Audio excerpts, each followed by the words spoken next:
Well, good morning, people, and welcome back to the trucking journey. I tell you, I feel about 1,000 times better than I did when I ended the last episode. Went home and got some good rest. Good morning, Mr. Yard Dog.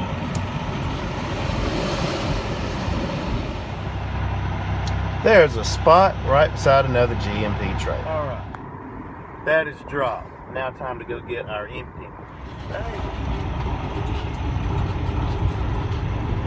That's what holds my phone, guys.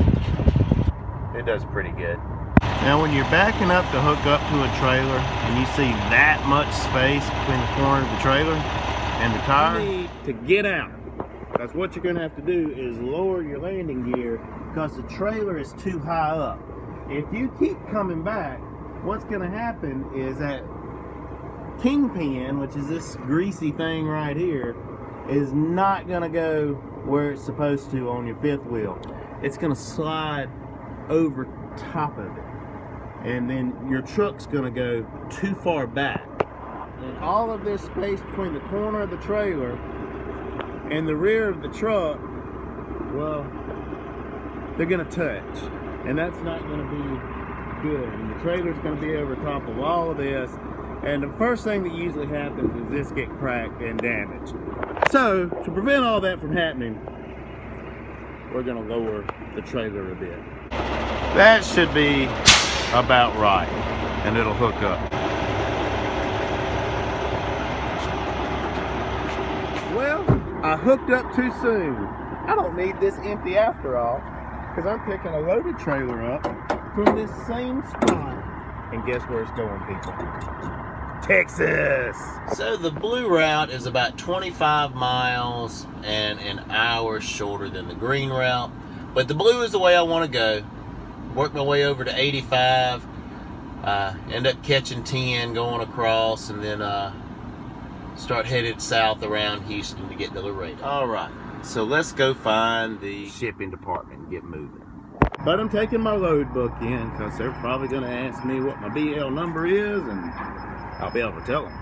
Big old red and white sign saying shipping office. Here's my door.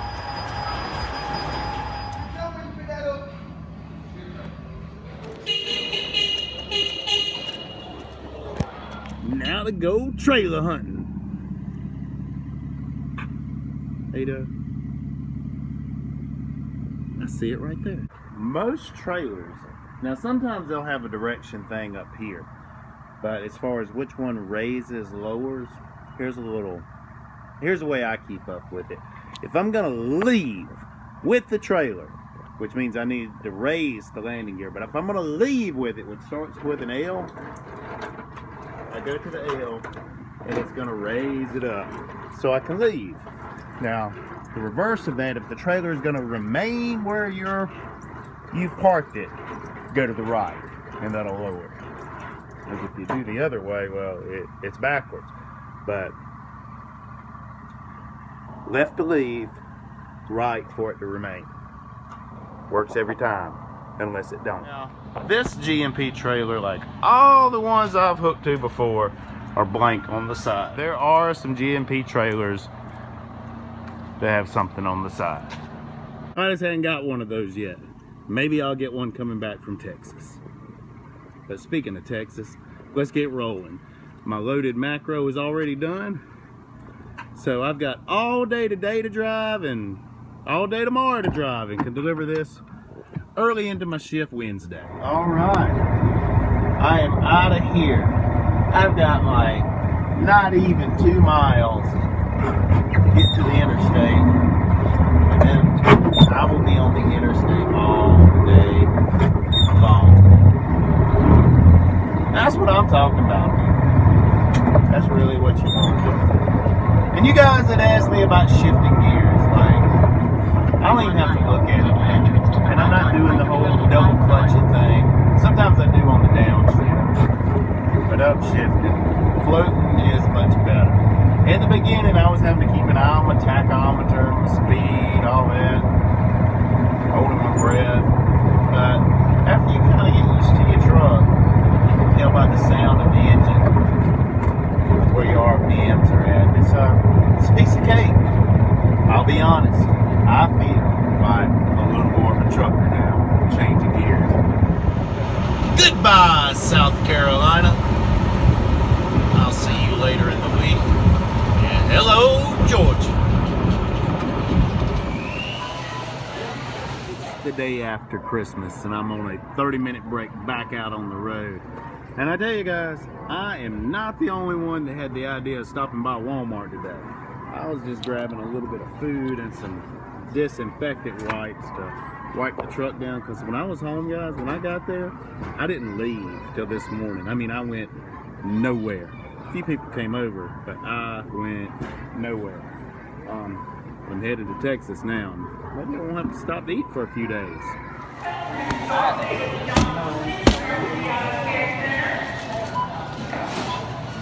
Anybody want to take a guess where Texas Pete's made?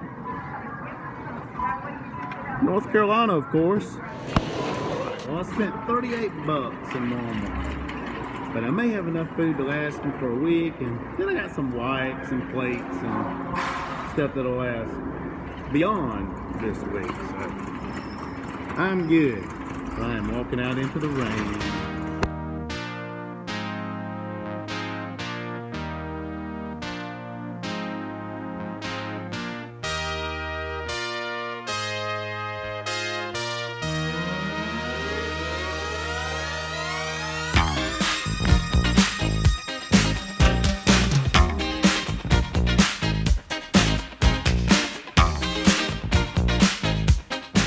Not an unbelievable day, but over 500 miles. Tomorrow will be nothing but driving. Still 843 miles from Laredo.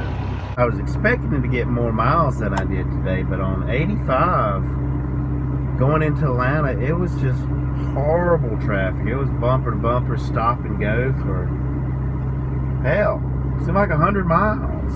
A long ways. It, really killed my time. I mean, I had 10 hours and 9 minutes of driving, and only made it 510 miles. And I was rolling after I got through Atlanta. Hammered down.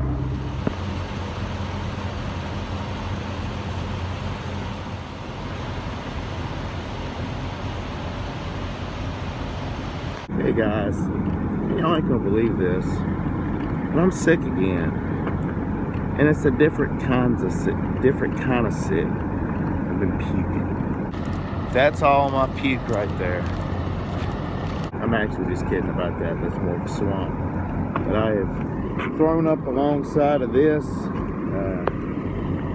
4 times, I think. And then beside the truck one time where I didn't quite make it out.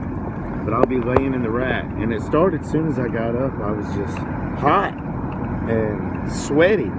And my stomach was nauseous. And then you can ask my mom, I'm like the worst world's thrower-upper, because I keep going and like dry heave, and there's like lining from my stomach and bile that comes up, not just stuff I ate, but I've been doing that. So I hadn't got started yet. I needed to get on the road at 5 a.m. and it's after 11 now. But I hadn't thrown up for about an hour, and it got me a 7-Up, so we'll see how this goes. But I don't feel good at all.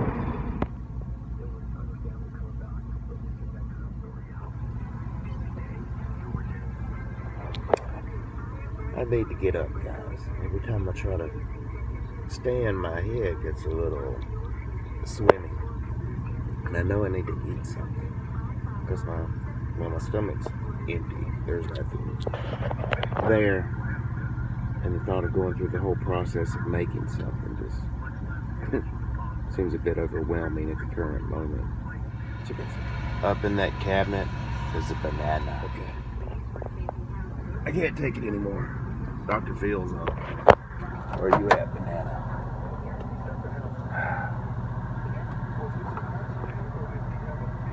I'm gonna eat this. Hopefully I won't throw it up. If I can hold it down for a little bit, I'm gonna try to get on the road. But my body it's just sore, and my head is my thoughts aren't sharp. It's just kind of thing going on. I don't know if that was a good description for you guys, but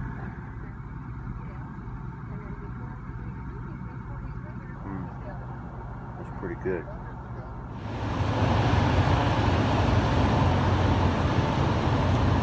Only about 15 hours late doing this, but it's coffee time. And coffee time and get on the road time kind of go hand in hand. Alright, so instead of a 10-hour break, I took almost a 24-hour break. Well, it is almost time to get rolling on Wednesday. Watching the Hurricane, Denzel playing Hurricane Carter. Too bad I'm not going to have enough time to watch the end. Maybe it's on Netflix. But man, there's so many TV channels that pick up in Texas. I got like 80 of them, and they're all like clear as can be.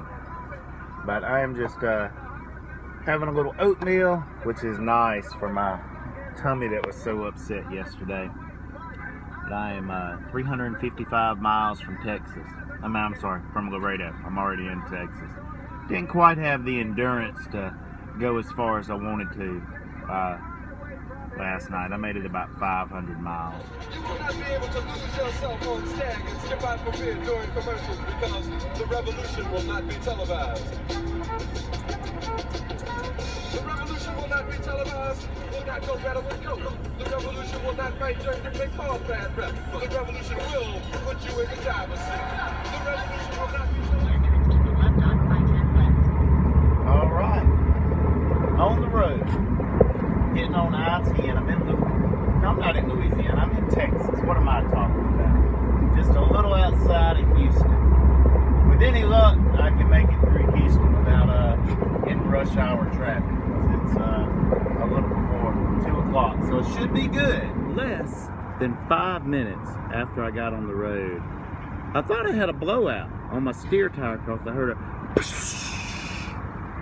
like that, and I thought, well, that wasn't too dramatic to be a steer tire. But as I got pulled over, this hose was off because this clamp, well, had broken, and I lost a significant amount of power. But I've got it on there with a bungee now. I still don't have top power because it's not quite sealed there. But it did get me 6 miles down the road to this TA. And hopefully they've got one of these in stock and I can get one and get back moving and get through Houston before rush hour traffic starts. I got my replacement part, 20 bucks, and I think I can handle putting a clamp on it. No need to fill out a service ticket. It's a good idea, guys, to have a few basic tools in your truck. You know, flashlights, screwdrivers. I got, you know, a big hammer and one of these.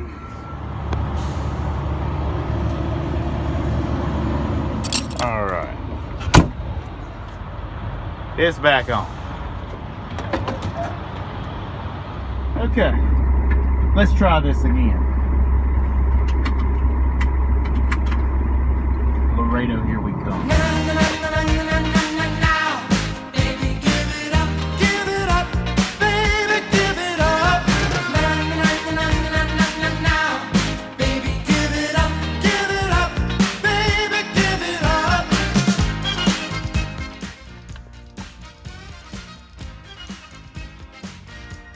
Guys, I have made it to Laredo. But anytime you're taking a trailer to Laredo that's crossing the border into Mexico, you have to take it by some sort of terminal to get the trailer inspected before you take it to the place that's taking it across the border. Well, the one my orders had, you know, the address to go to was closed because I was supposed to be here by 3 o'clock, but me puking half the day yesterday and, you know, got me running behind. But fortunately enough, the company that owns G&P is Southeastern Freightliners, and they've got a terminal that's just a couple of doors down from where I was at, and I found out from the company across the street, in that case, the guys just come to Southeastern Freight. They inspected my trailer, so that's good. That's done. Only bad thing is the place I've got to deliver to, well, they closed earlier today, and then I don't think they open until maybe as late as 9 in the morning. So I guess I am chilling in Laredo until then. So I'm going to go ahead and wrap this episode up, guys, because it is Wednesday, and I told you I was going to upload a video on Wednesday. It's just going to be pretty much the end of Wednesday when you guys on the East Coast get it. Hey, but thanks a lot for watching. I'll see you with another episode this coming Saturday, which is going to be the last one of 2016. But I want you guys to go ahead and start thinking about your goals, okay? Goals for 2017. Some people call them resolutions. I call them goals because we have goals every day, not just in January, but what a great time to set some for the year. We'll touch more on that in the next 2 episodes, guys. Be safe out there and keep on trucking.